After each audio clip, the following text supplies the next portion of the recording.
In the middle of the night, while scrolling through social media, I stumbled upon my wife, the woman known for being aloof, arrogant, and icy. She had secretly started a live stream to vent. "My husband is so cold to me. What should I do?" she lamented. The internet was in an uproar, with netizens flooding the chat with advice. Leave your shirt half unbuttoned. Style those straight locks into soft, wavy curls. Set up some mood lighting on those plain, white walls. Dance for him. Good fortune will surely follow. We had been married for a month, and lately, I had noticed Serafina acting rather strange. Usually, she wasn't one for online shopping, yet lately, packages arrived at the house daily. She was always secretive when receiving them, darting away as if afraid I'd catch a glimpse of the contents. Furthermore, she kept her bedroom door locked from morning until night, and occasionally, odd sounds drifted from behind the wood. I was curious, but I hadn't planned on prying. For one, I was exhausted, having just filmed 3 movies back-to-back. Secondly, our marriage was a mere business arrangement between our families. Having lived together for only 30 days, we weren't exactly close. If she had developed some peculiar new hobby, I wasn't about to interfere. A week later, I flew to City A to join a new film set. My days were a blur of filming from dawn until the late hours of the night. One evening, back at the hotel after a shower, I lay in bed scrolling through my phone, looking for a sleep aid video to help me unwind. Suddenly, a series of trending hashtags popped onto my screen. Hashtag, how-to-deny-all-the-high-ri seductive in week. Hashtag, has Serafina charmed her husband yet? Unconsciously, I clicked the video. It was a replay of a live stream from the previous week. There sat Serafina, her long hair flowing loosely over her shoulders, wearing comfortable pajamas. She was in a consultation room stream connected with a relationship expert. The cold, distant face I saw every day was gone. Her eyes were rimmed with red, and 2 streaks of tears ran down her cheeks. Clutching a tissue, she dabbed at her eyes and nose, sobbing as she poured her heart out. "Ma'am, my husband is so indifferent toward me," she choked out through her tears. "We've been married for a month, but he hasn't said more than 10 sentences to me. Every day is nothing but work, and now he's flown off to God knows where. Tell me, does he hate me? If this keeps up, will he leave me? What am I supposed to do?" I jumped so hard I dropped my phone right onto my face. This was Serafina? Even a relationship expert looked bewildered, lost for words.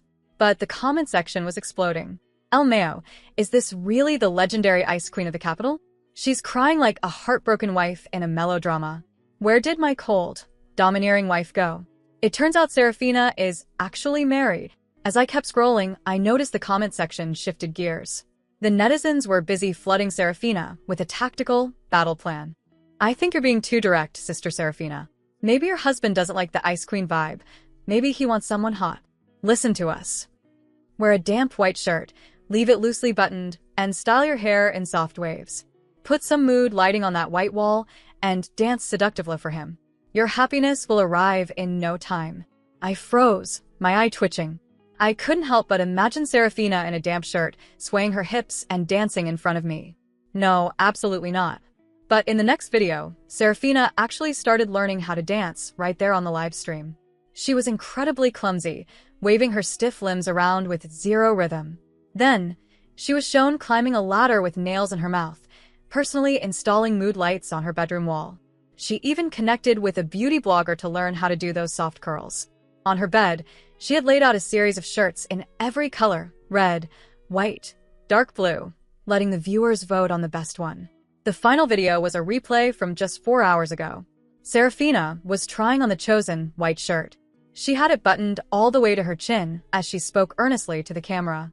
"No, I can't. The loose button look is for my husband's eyes only.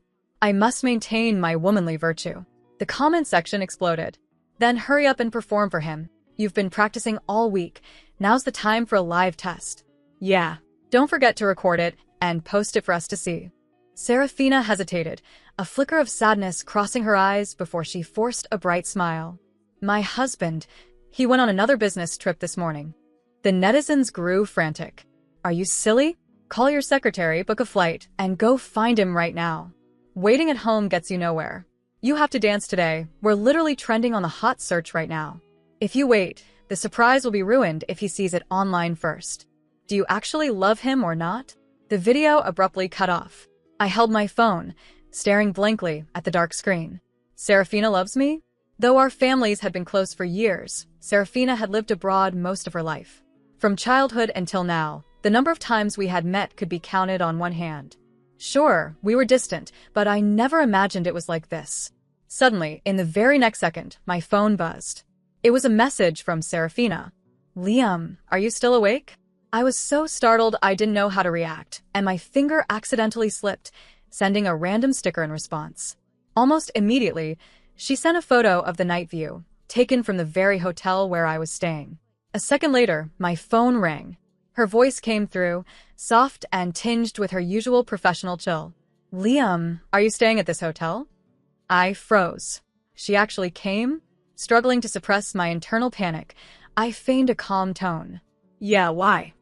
There was a brief silence on the other end before she replied, "I have a meeting in City A tomorrow morning. Secretary Chu booked a room at this hotel too." Good grief, what a coincidence. "Oh, by the way," she continued, "Annie Fwang made sweet and sour ribs today. She insisted I bring some along. I can't finish them all, do you want some? I'll have Secretary Chu bring them up to you." That icy voice seemed to carry a hint of awkwardness, as if she were telling the biggest lie of her life. Instinctively, I walked over to the floor-to-ceiling window and looked down. Sure enough, there was that familiar silhouette, wrapped in a thick coat. She stood solitary by the hotel's flower beds, light snow flurries swirling around her. My heart gave a tiny tug. Without thinking, I recited my room number to her. After hanging up, a realization hit me like a bolt of lightning. Damn it! This hotel was packed with my entire film crew. Actors were everywhere. I had completely forgotten to tell her to be careful and watch out for the paparazzi. But it seemed I was too late. The doorbell was already ringing. Rubbing my forehead with a sigh, I glanced through the peephole.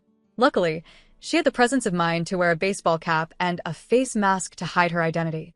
I hurried to open the door and pulled Serafina inside. To my surprise, the moment she stepped in, she leaned heavily against the wall, her head bowed in silence. She handed me the lunchbox, her hand trembling slightly, her voice dropping to a tiny murmur. "The sweet and sour ribs here. I actually brought them."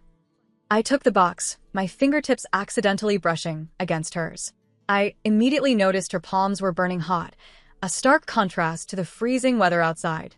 Instinctively, I tilted my head down to look at her. Serafina weakly lifted her gaze. Her eyes were glazed, and the corners were rimmed with red. This definitely wasn't this sad girl, makeup from her live stream.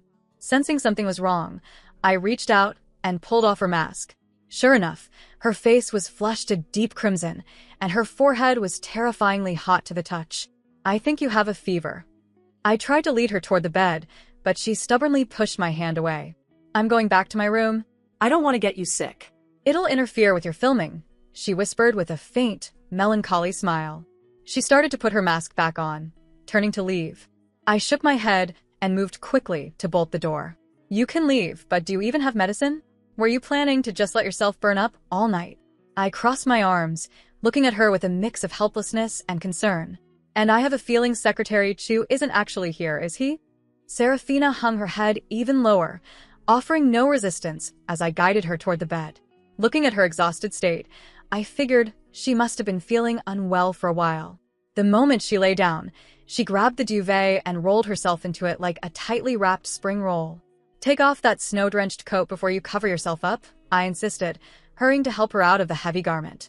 Sure enough, underneath it, she was wearing that exact black silk shirt, the buttons only fastened halfway. It would be a miracle if she didn't catch a cold like this. I reached out to button her up, but she instantly flushed a deeper red and clutched her collar tight. "Stop pulling," I said, rolling my eyes as I firmly pushed her hands aside to do it myself. "Dress properly for once." As I fastened each button, I had to admit, she had a stunning figure. If she had actually performed that dance in front of me, I doubt I could have remained so composed. But at this moment, Serafina had no strength left to resist. She could only watch me through half-lidded, dreamy eyes, her cheeks crimson. The fever had completely melted away her usual icy exterior. Now she was like a warm, gentle stream, letting me take charge. "I can't handle this." After getting her settled, I grabbed my travel medical kit and gave her some fever reducers. It took nearly half an hour of fussing over her before I finally sat back on the chaise lounge, watching her rest. As the medicine began to work, she became a bit more lucid, though she still didn't dare to look me in the eye. "I'm sorry," she whispered, her voice tinged with disappointment. "I've ruined your rest." I furrowed my brows, studying her. "You don't seem like the type to get sick so easily." Even though we had rarely spoken during our first month of marriage, I knew her routine. Despite her busy schedule, she lived a healthy lifestyle and hit the gym at least 3 times a week. Unless she's been staying up all night practicing those dance moves to the point of total exhaustion. This girl was truly reckless, I thought. Yet, looking at her beautiful, fragile face, my heart softened. With a sigh, I pulled a spare blanket from the closet and spread it on the other side of the large bed. Before I could even lie down, Serafina bolted upright, staring at me in shock. Knowing exactly what she was about to ask, I simply shrugged. "You don't expect me to sleep on the sofa, do you? That really would affect my work tomorrow." "But I have a fever." "I'm not that fragile," I smiled, gently pushing her back under the covers. I switched off the light and lay down. The room plunged into an extraordinary silence, so quiet that I could almost hear the rapid drumming of a heart coming from beside me. Serafina seemed to realize it too. She curled herself into a small ball as if trying to hide her flustered state, slowly edging toward the very far side of the mattress. Watching her tense silhouette, my mind couldn't help but wonder. If she hadn't come down with a fever tonight, would she really have danced and swayed her hips in front of me? What would that scene have looked like? I must have drifted off eventually, because when I next opened my eyes, the first light of dawn was filtering in. Beside the bed, a soft figure was quietly putting on her coat. I rubbed my eyes and sat up, the rustle of the sheets startling her. Serafina turned around quickly, her face full of guilt. "Did I wake you?" "No, it's fine." I checked the time and stretched. "My assistant will be here to call me for work soon." "I see." Serafina hurried to put on her shoes, but then paused. As if gathering her courage, she walked slowly toward me. She kept her head down as if lecturing herself, then reached out to gently place her hand on my forehead. She let out a small sigh of relief. "Thank goodness, no fever." I let out a soft laugh. "I told you I don't get sick easily. What about you? Is your fever gone?" Serafina furrowed her brows and gave an unconscious nod. "I think so, probably. If it's not gone, you have to keep taking your medicine." I shook my head, then, catching her off guard, I suddenly grabbed her collar and pulled her closer. Serafina didn't have time to react. She instinctively braced her hands against the bed for balance. The movement inadvertently created an intimate pose, with me practically framed within her slender arms. Ignoring her flustered expression, I reached up and touched her forehead. "Yeah, the fever's broken. You're even breaking a sweat." My gaze flickered to her soft, messy waves. Suppressing a smile, I pulled her down to sit. "Let me fix your hair." I turned to grab the blow-dryer and the curling iron. Serafina looked stunned, her gaze darkening slightly. "Is my hair not pretty like this?" "It looks very well behaved, like a cute kitten." I moved quickly, helping her restyle her hair back into its usual Ice Queen look. I even added a sharp Kama-style curl across her forehead. "You have a meeting soon. You have to maintain your professional aura, don't you?" Serafina narrowed her eyes, watching me in silence. Once I finished, she gave a slight nod and a soft, genuine laugh. "I think this is the most we've ever talked." After seeing her off, I started changing into my costume, recalling her tearful complaints from the live stream. I hadn't realized that in an entire month, I had barely said 10 sentences to her. Today's schedule involved a corporate confrontation scene. The production team had gone all out, renting an iconic commercial skyscraper in the city as the filming location. "Our production crew is really spending the big bucks," remarked my co-star, Stacy Shin, as she stood in the dressing room misting her face. "I heard this building is incredibly hard to get permission for. Apparently, more than half of the upper floors belong to that famous heiress from the capital." I paused. Could Serafina be having her meeting right here? While I was lost in thought, I heard the sound of a chair being pulled closer. "Liam, there aren't any night scenes today, right?" Stacy leaned in close, her eyes sparkling like a kitten's as she gave me a bright, playful smile. "I heard there's a small bar nearby with a really moody vibe. I've already made plans with the girls. Want to join us?" Without waiting for my answer, she gave me a squinty-eyed smile. "With so many people there, even if the media catches us, we can just say it was a group outing." Ever since joining the cast, this girl had been like chewing gum, constantly finding ways to stick to me. On paper, her looks and personality were exactly my type. Yet, for some reason, every time I faced her, a strange sense of unease washed over me. Because of that, I maintain my distance outside of filming. I can't. I have plans tonight. Serafina's face suddenly flashed in my mind, and the words slipped out before I could stop them. What a coincidence. Stacy froze for a split second, though she kept her sweet smile. In that moment, I caught her darting a quick glance at the top of my head. Reflexively, I reached up to check my hair. But just then, I felt a piercingly cold gaze bore straight into my back. Before I could turn, the director called for us to get ready. The actors' lounge suddenly became a hive of activity. I didn't get a clear look at who had been watching me, only a glimpse of a slender silhouette quickly walking away. Today's shoot focused on the two leads competing in a boardroom, followed by a sweet reconciliation in private. The meeting room scenes went smoothly. Afterward, Stacy and I moved to the tea room set. This was the first intimate scene of the movie, and Stacy seemed particularly excited. Liam, are you nervous about the scene? I've never filmed an intimate scene before, so I hope you'll go easy on me. However, just as director Avery called out to start, a figure suddenly burst through the fire exit and lunged toward us. Who's that? The director shouted in a panic. I recognized the figure immediately. It was a young man wearing a production crew ID badge. His build and clothing were identical to the person I had seen hurrying away earlier. In his hand, he gripped a razor-sharp paring knife. Realizing the danger, I lurched back, grabbing a chair to shield myself. But he didn't come for me. Instead, he charged straight at Stacy and drove the blade into her arm. Screams erupted all around us, and the set dissolved into pure chaos. Blood began to pour from Stacy's arm like a fountain. I stood there paralyzed, unable to move a muscle. In an instant, my head spun, and my limbs went cold and began to tremble violently. I suffer from severe hemophobia, a deep-seated fear of blood, and I couldn't bear the sight before me. Everything dissolved into chaos as crew members rushed in to intervene between the attacker and Stacy. I stood paralyzed, my legs buckling. Just as I was about to collapse, several people burst into the tea room. A figure moved with lightning speed, reaching me in just a few strides and pulling me firmly into their arms. Within that warm embrace, I caught the faint, lingering scent of my own cologne. Miss Serafina. The director rushed over, drenched in sweat, stammering an explanation. An attacker targeted the cast. We're not sure if it's a stalker or what, but please rest assured. We will handle this properly and won't let it affect you or the filming location. It was only then that I realized this entire office floor belonged to Serafina. Before the director could finish, Serafina bent down and scooped me up, lifting me effortlessly. He's afraid of blood. I'm taking him somewhere with fresh air. Her icy voice rang out from above me. She turned to her assistant. Call an ambulance. When I came to, I was lying on a plush sofa in a spacious, elegant office. Do you feel any better? I opened my eyes to find her standing beside me, her expression etched with worry. Serafina sat down on the edge of the sofa and immediately handed me a ceramic mug. This is honey water. Drink it, it'll help. Thanks. I propped myself up and took the cup. As I sipped, my eyes inadvertently drifted to the smartphone on the coffee table. The screen was still open to a search result page for how to alleviate symptoms of hemophobia. So, Serafina, you knew I was afraid of blood? I looked at her in silence. When our eyes met, she clearly realized I had seen the screen, and her face flushed a bright red.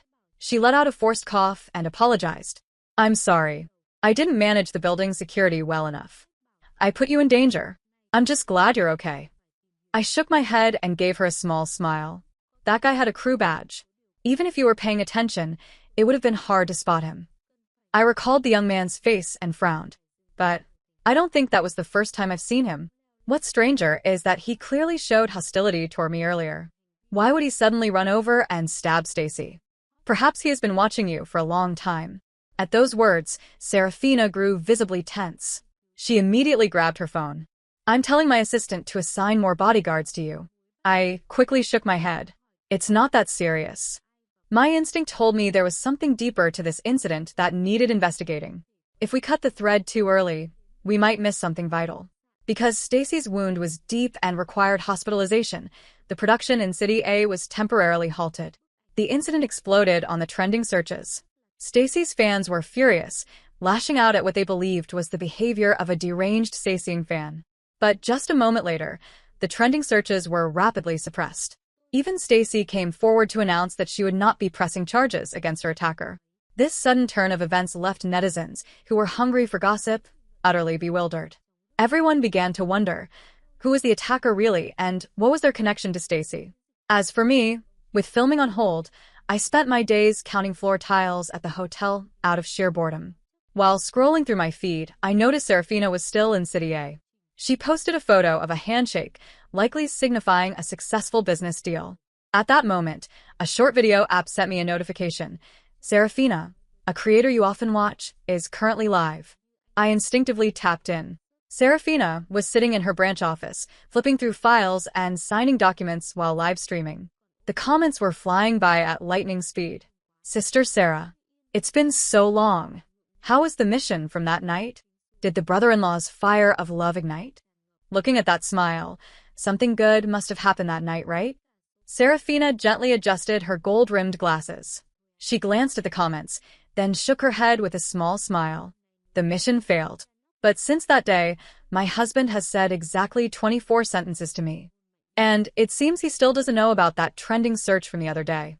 I think the surprise is still intact. Oh, and by the way, I got to hug him that day. He smells so good. Suddenly overwhelmed by a mix of excitement and shyness, Serafina took off her glasses and covered her face with her hands. The chat erupted. This is 100% pure love. She even remembers the exact number of sentences. Listen to us. Hurry up and get a night hug too. You're the boss. Why haven't you seduced him yet? Pin him against the wall and kiss him. What is wrong with people on the internet these days? I rubbed my forehead in exasperation, but Serafina seemed to be genuinely enjoying the atmosphere. After a moment's thought, I decided to open WeChat and send her a message. Are you free tonight? Immediately, a ping from a message notification rang out on the live stream. Serafina's eyes widened in panic as she scrambled for her phone. Her gaze was so intense with excitement that the camera actually shook. My husband messaged me. He asked if I'm free tonight. The comments exploded again. Hurry up. Tell him you're free. Forget the contracts and the money. Your husband is more important. Oh my God, sis, this is your chance to reel him in. Hook him now. A moment later, a message from Serafina appeared on my screen. Yes, I am. Why do you ask? I looked at the text. How could someone with a body temperature of 37 degrees Celsius write a sentence as cold as minus 37 degrees Celsius? Watching her on the live stream, literally rolling around with excitement, I couldn't help but let out a laugh. Have you eaten yet? Want to grab dinner together? Instantly, a triumphant cry echoed from the live stream room. Everyone, my husband just invited me to dinner. I apologize for the confusion. Here is the translation into English, keeping the novel-style prose and character names consistent. Serafina was so excited that she practically did a somersault on that plush sofa. Hurry up and say yes. A flood of comments urged, but the reply I received was a short, curt message. Fine. I smiled to myself, saying nothing. She really was something else. Why did she always have to act so cold in front of me? Wasn't she the one prepared to dance under the mood lights and unbutton that shirt for me? At that thought, I glanced over at the hotel's lighting control panel. A daring idea flickered in my mind. Serafina, I'm starting to get interested in you. Tonight, you better make my heart skip a beat. Due to the incident with Stacy, paparazzi had been lurking around the hospital for days. To avoid them, I decided to meet Serafina at the hotel restaurant. When I brought out a large bottle of wine, she clearly looked a bit anxious. What's wrong? Can't you drink? I asked playfully. I knew Serafina wasn't a heavy drinker. It was one of the few things I knew about her. Her mother once told me that just a sip of alcohol would make her go hazy. Usually, at parties, Secretary Chu would drink on her behalf so she could maintain her sharp, powerful professional image. I hadn't thought much of it then, but now I was definitely going to take advantage of it. Just a little tipsy, and she'd be as obedient as a kitten, wouldn't she? Serafina didn't refuse. She watched silently as I poured wine into her glass. Sure enough, by the end of dinner, after only a few sips, her face began to flush an unnatural shade of red. It's getting late. Let's head back to the room, she said hurriedly, trying to cling to her last bit of sobriety. Okay, I replied, but I purposely stumbled as I stood up. "What's wrong?" she asked in a panic, rushing around the table to support me. I chuckled inwardly, but on the outside, I feigned dizziness, leaning my full weight against her. "I think I drank a bit much. Can you take me back to my room?" As I leaned into her, I could feel her heart hammering against her ribs. "Okay," she whispered. On the way back, I purposely slowed our pace. Just as I suspected, the moment we stepped into the room, Serafina could no longer fight the effects of the wine. Her eyes grew misty, and her gaze turned dreamy. I quickly pulled her inside and locked the door. Then, I activated the atmosphere mode on the lighting system. A warm, reddish-orange glow instantly filled the room, accompanied by soft jazz music, the kind of setting that makes you feel shy and makes your heart race. Serafina froze for a moment, but she could only let me lead her to the bed to sit down. "You're probably a bit tipsy too, aren't you?" I poured a glass of warm water for her, feigning concern.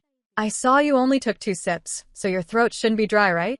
My words unintentionally stirred a spark of defiance in Serafina. "No." She shook her head, but her hand subconsciously reached up to tug open her collar. The delicate lines of her collarbone shimmered under the ethereal light, possessing an accidental, magnetic charm. "Is that so?"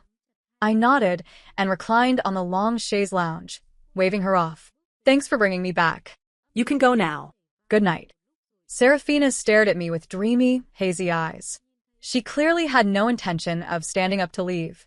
After a long silence, she finally spoke, her voice carrying a hint of raspiness. "Liam, can I do one thing before I go?" Before I could answer, she clenched her fists as if she had made a monumental decision. She stood up and marched toward the bathroom. The sound of running water echoed for a moment, then stopped abruptly. I quietly approached. I saw that Serafina had dampened her white shirt slightly. She was standing before the mirror, fumbling with her buttons. Perhaps due to nerves, her long, slender fingers were trembling.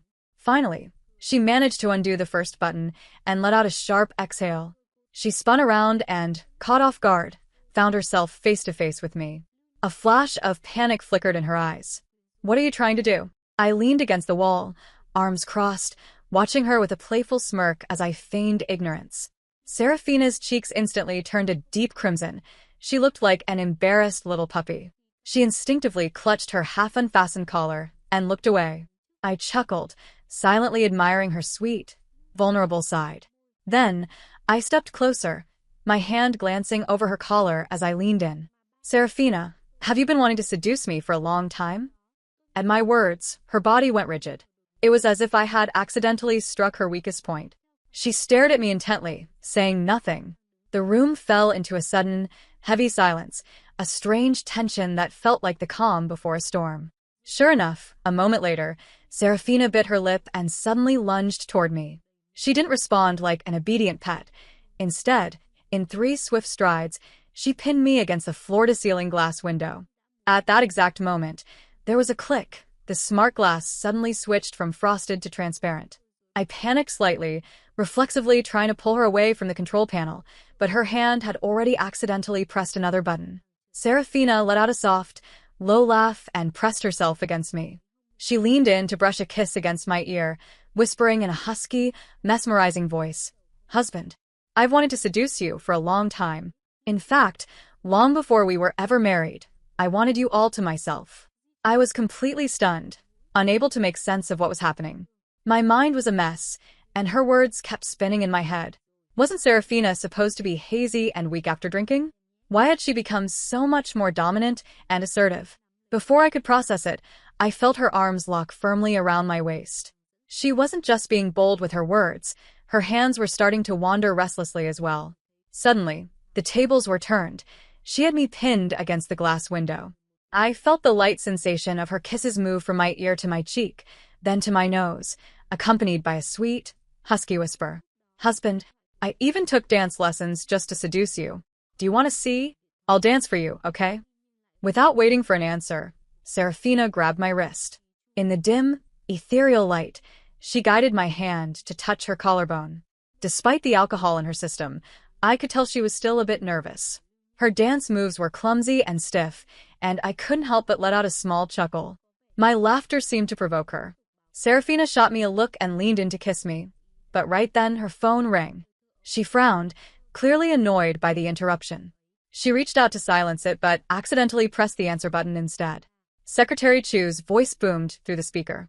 "Miss Serafina, I've identified the attacker." That one sentence caught my attention instantly. I snatched the phone from Serafina's hand and commanded, "Go on." Boss. Secretary Chu sounded surprised to hear me, but quickly continued the report. "The young man's name is Dorian. He's Stacy's childhood friend and also her secret lover. But according to my investigation, Stacy isn't exactly faithful to him. She has close ties with at least 2 other successful men. You, sir, were one of her targets. Dorian's motive was likely to prevent you from getting close to her. As for why he stabbed his own lover, it could be a mix of deep love turned to hatred, or something else entirely. I'll keep digging. That's all for now." Goodbye. Secretary Chu hung up hurriedly. Everything clicked. It matched my earlier intuition perfectly. I nodded, lost in thought, but Serafina immediately threw herself back into my arms. "Husband, can you please focus on me for a second?" She was visibly jealous, planting soft kisses on my neck before tightening her grip on my waist and pulling me down onto the bed with her. Her warm breath, mingled with the increasingly intoxicating scent of wine, fanned across my face.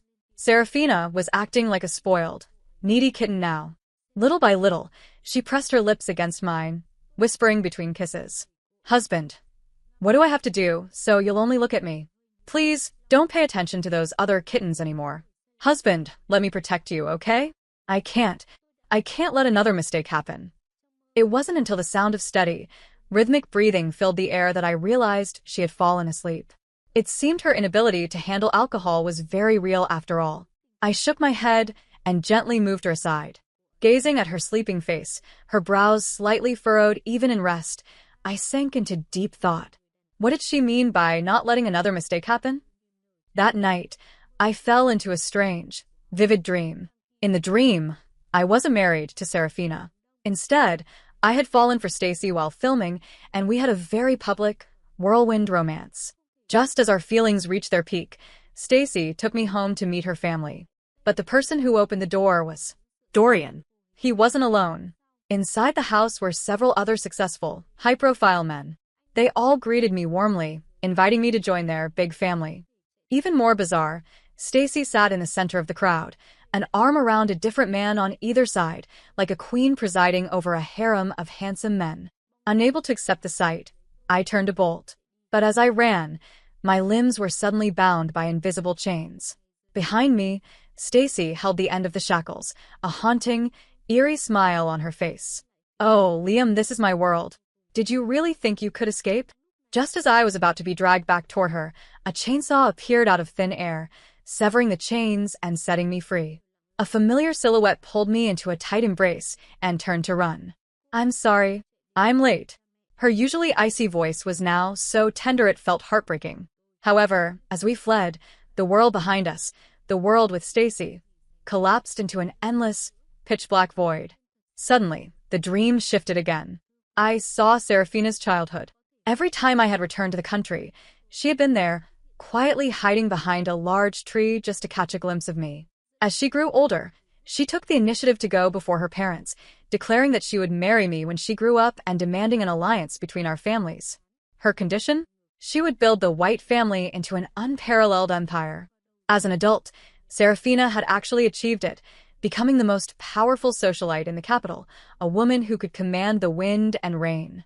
In that infinite darkness, a faint beam of light suddenly appeared, shining down on her, guiding her as she slowly walked toward me. I jolted awake from the dream. It was early the next morning. Cold sweat drenched my forehead. Placing a hand over my chest, I tried to steady my racing heart as I returned to reality. "Liam, what on earth did you do last night?" My manager's voice barked through the phone. "Huh? What do you mean, what did I do?" "Forget it. Just look at the trending searches yourself." Still in a daze, I opened my phone and scrolled to the Weibo hot search board. Several red-hot keywords labeled explosive had climbed to the top of the charts. Hashtag Serafina and Liam kissing by the floor-to-ceiling window hashtag. Hashtag Serafina and Liam. Romance exposed hashtag. The top post under the trending topic was the exact scene from last night, Serafina and I standing before that massive floor-to-ceiling window. The comment section had absolutely detonated. Wait, who? Serafina? Doesn't the capital's eldest miss already have a husband? Wasn't she live streaming every day to learn how to dance just to seduce her husband? Did they break up? Hold on, is there a chance? Could the husband everyone's been talking about actually be Liam? Right at that moment, the sound of the shower stopped. Serafina emerged, wrapped in a plush, oversized bathrobe, drying her hair. When she saw I was awake, she jumped slightly, her face flushing a deep crimson. I was afraid of making you uncomfortable, so I showered first. About last night. I'm sorry. I think I lost control a little. It was just, well. I shrugged, then turned my phone screen toward her to show the trending page. Well, now the whole world knows you lost control. Serafina's eyes widened. She immediately grabbed her phone from the nightstand, her face turning professional and cold as she dialed a number. I'll have Secretary Chu take down the trending searches immediately. Take them down for what? I reached out and gave the tie of her bathrobe a gentle tug, looking up at her. Is being married to me something so shameful that it has to be kept a secret? No. No, Liam-sen, that's not what I meant at all. Serafina hurriedly tossed her phone aside, waving her hands frantically in protest. Liam-san? Who are you calling Sam? Am I that old to you? Irritated, I grabbed a pillow and chucked it at her. You were so bold and aggressive last night, so why are you acting like this now? The pillow thudded to the floor. Serafina stood there dazed, staring at me. A moment later, that familiar expression from her live streams finally surfaced, a mix of shyness and pure exhilaration. Her ears turned bright red as she slowly, inch by inch, crept back toward me. Husband, can I really call you that? For real? Is it okay? Her eyes welled up with tears, looking as though she might burst into sobs at any second. Suddenly, I felt an overwhelming urge to kiss her, or perhaps that desire had been buried in my heart for a very long time. I smiled, looped my arms around her neck, and, under her stunned gaze, gently pressed my lips against hers. Unfortunately, the beautiful moment didn't last long. The phone rang again, shattering the atmosphere between us. Liam, the whole film crew, has to visit Stacy today. The director is already getting restless. Got it, I'll be ready soon. I hung up. Turning back to see the faint trace of melancholy on Serafina's face, I reached out to pat her head comfortingly. I have a few things I need to confirm. Serafina opened her mouth as if to say something but stopped, her eyes shimmering with hesitation. She simply lowered her head, remaining silent and stoic. I thought for a moment, then leaned in close to her ear. Don't worry. I won't fall into the same trap again. Serafina froze, and the dimness in her eyes gradually gave way to a faint spark of hope. Finally, she gave a soft smile and a gentle nod. Yes, I understand. An hour later, I accompanied the film crew to the hospital. In truth, Stacy was recovering very quickly. Despite her arms still being bandaged, she was happily chatting with the crew members. When she noticed my arrival, she greeted me with a bright smile. Liam-san, you came to visit me too? She maintained her sweet, kitten-like persona, but her gaze quickly flickered to the top of my head as if checking for something. The smile on her lips suddenly stiffened. At that moment, a supporting actor I often clashed with suddenly jumped out to mock me. Liam, you actually had time to come here? Aren't you going to suppress the trending searches? You aren't seriously involved with Serafina, are you? She's someone else's wife. Every eye in the room turned toward me. I just smiled thinly and set down the fruit basket. My wife and I can do whatever we please. It's no one else's business. We haven't violated any laws or morals, so why should I suppress the search? Since everyone is so interested, I'll just make it official. Stacy, I wish you a speedy recovery. Stacy's expression turned hideously pale. However, she could only watch along with the others as I walked out of the room. As I turned into the emergency stairwell, the person I had been expecting finally appeared. He silently blocked my path. Hello, Liam-san. Dorian pulled back his hood and lowered his mask. Can we talk for a moment? I tilted my head slightly. About what? He smiled. About Stacy's true identity. You might not know this, but Stacy possesses a siren system, a charm that makes thousands fall for her. Just as the name suggests, it's designed to attract men to gain task points. In her eyes, we are nothing more than ID numbers. As for me, I'm just the foolishly devoted childhood friend. You are a massive star in the industry. You are her ultimate target. A cold, distant man and a pure-hearted youth. But it's strange. Dorian stared at me intently, his eyes filled with scrutiny. None of us can avoid falling for her. We are all dancing in the palm of her hand. And yet, you are the only one whose affection level remains at 0. Why is that? I offered a thin smile. Why should I have any affection for Stacy? Is it impossible for me to have someone else I love? Dorian's eyes widened, but he eventually shook his head helplessly and chuckled. It's impossible. This world is named after Stacy. Our fates were written in a script long ago. No matter how many times things reset, it cannot be changed. Even if I hurt her to stop her from reaching you, you still ended up coming here to visit her today. That is the clearest proof of all. I watched him in silence for a moment, my smile deepening. Dorian, if we truly had to succumb to fate, then why did you attack her that day? That act itself is proof that we aren't bound by destiny. By your own theory, if this world has given us a chance to start over, then we must seize it. Stripped of this system you speak of, Stacy is just an ordinary person. If you can stab her, I can certainly ruin her. Leaving Dorian standing there in a state of shock, I turned and walked out of the stairwell. Everything, from my initial unease and Seraphina's strange behavior to that vivid dream, finally became clear in my mind. If anyone thinks they can control my fate, they have another thing coming. When I returned to the hotel, Seraphina was live streaming again. She was frantically explaining something to her viewers, completely unaware that I had opened the door. Yes. Your brother-in-law. My husband is indeed Liam. There is no one else. How could I possibly have an affair? Do you have any idea how badly I want to show everyone our marriage certificate? Watching her flustered and frantic state, I nearly burst into laughter. The marriage certificate, huh? I pulled my suitcase over, opened my wallet, and took out the small red booklet. Then, I sat down beside her, making a formal appearance in front of the lens. Here. The marriage certificate. The entire live stream froze for 3 seconds. Then, a tidal wave of comments flooded the screen, nearly obscuring our faces. OMG, you guys are actually married. Is this a formal debut for a celebrity power couple? Yes. My ship is unsinkable. Brother-in-law, I don't care about the rest. I just want to know if you've started loving Sister Sarah yet. This affects the honor of our kitty consultant army. I looked at Seraphina, who was currently in a daze, then turned back to the camera and gave a polite, firm nod. I love her. I love her very much. Extremely so. Next time, I'll let her dance for you all, and you can judge the results for yourselves. The comment section absolutely exploded, but Seraphina didn't look happy at all. She huffily switched off the live stream and turned to me, her face full of resentment. I told you I only dance for my husband. You shouldn't provoke them like that. I take my womanly virtue very seriously, you know. I simply shrugged. But come on, shouldn't perks be shared?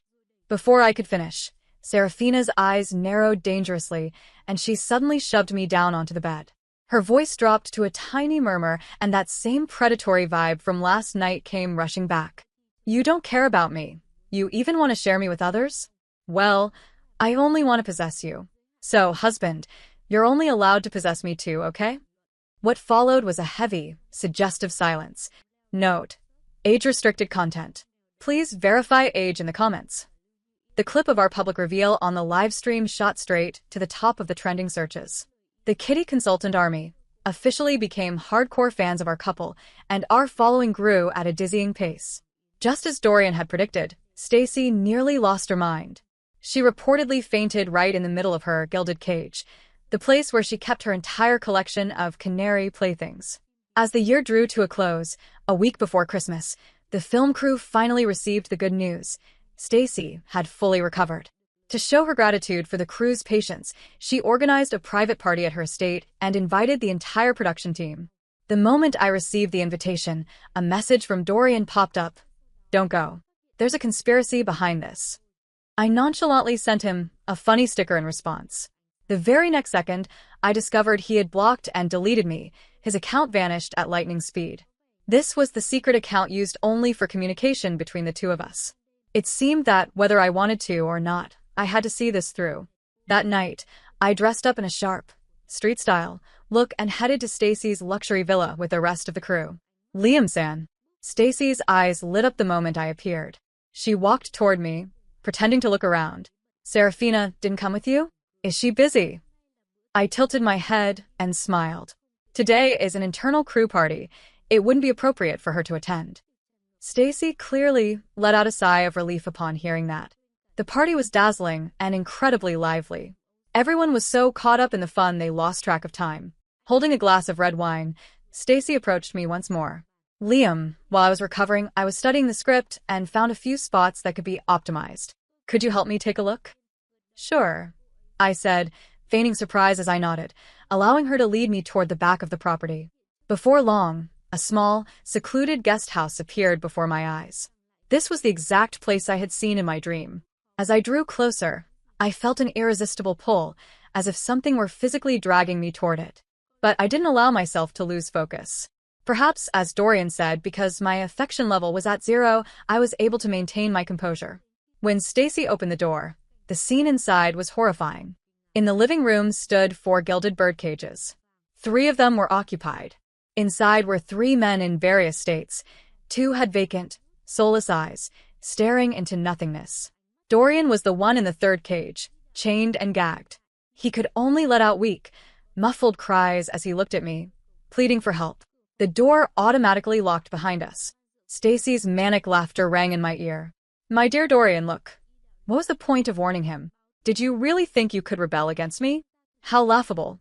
This is a world I control. I am the female lead of the story. All your effort was in vain. She turned to me with a provocative glare. Even if you altered the plot slightly so that Liam couldn't love me, didn't he still follow me here like a good little boy? As she reached out her hand toward me, I moved instantly. I pulled a self-defense taser from my bag and fired it directly into her. Stacy collapsed to the floor, convulsing from the shock. It took a long moment for her to recover, her face twisted in disbelief. How are you still conscious? Why shouldn't I be? Don't underestimate a married man, I replied with a cold smile. I walked over to Dorian's cage. This script optimization of yours, was it meant to bring me here just to see your collection of canaries? It would be quite boring if I were the only one to witness such a shocking scene.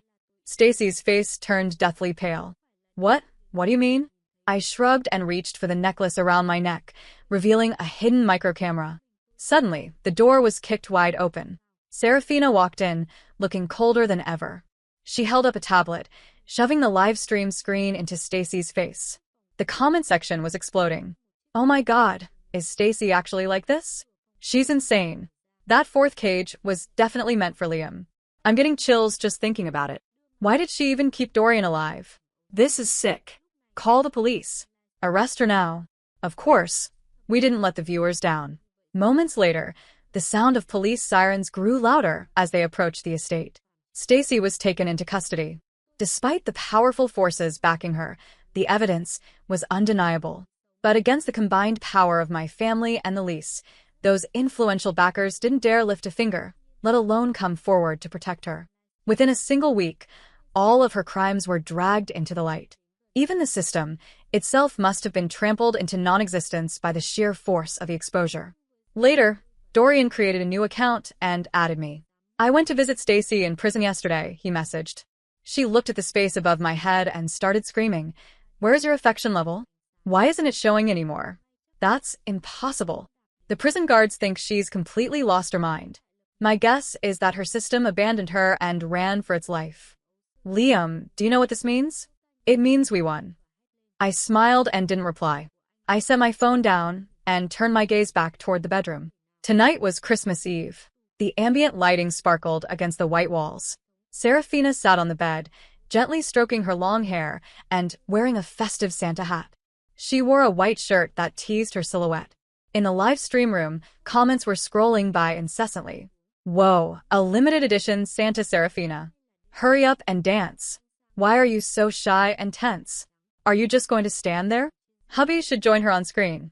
We want to see a couple's dance. Serafina looked at me with a helpless expression, eventually just shaking her head. As the music started, she swayed awkwardly a few times. The live stream comments immediately surged with excitement. But then, as if she had made a sudden decision, she stared directly into the camera lens. Everyone, there's one more thing I want to do. She walked toward me and pulled me into the frame. Then, with a graceful motion, she lowered one knee to the ground. From her pocket, she produced a small, deep red velvet box. She opened it to reveal a large ring, holding it up toward me with quiet determination. Husband, originally you were the one who proposed to me, but I've never actually proposed to you. Can I propose to you now? Liam, I love you. Will you marry me? After a long silence, I smiled and offered her my left hand. The ring was slowly and firmly slid onto my ring finger. Serafina was so overjoyed she practically leaped into my arms, nuzzling against me with unbridled passion. This time, I promise, I will never let you go again. I held her in my arms and said nothing. I never mentioned the things that had happened in my dream. I felt there was no need. What is past is past. Now we are seizing the future together. Isn't that the best possible outcome?